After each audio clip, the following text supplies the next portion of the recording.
दोस्तों आप लोग देख रहे हैं प्रो वाइन्स 1 मिलियन। तो फिर से एक बार स्वागत है प्रो वाइन्स 1 मिलियन में। तो नीलकमल जी का न्यू सॉन्ग आने वाला है। आने वाला क्या है, उसका टीजर रिलीज हो चुका है टी सीरीज पे।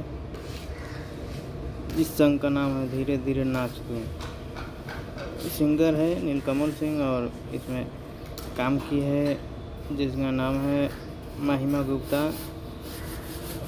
जो म्यूजिक दिए हैं उनका नाम है धीरज बबुआन। सॉरी, रिमिक्स है।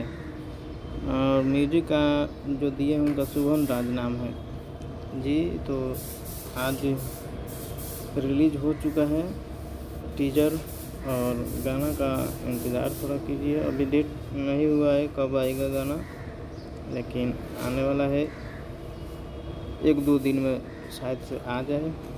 तो ये जितने भी पिक देख रहे हैं उस गाना का है, जिसमें बहुत ही अच्छा तरीक़ा से शूटिंग किया गया है और बहुत ही अच्छा गाना है।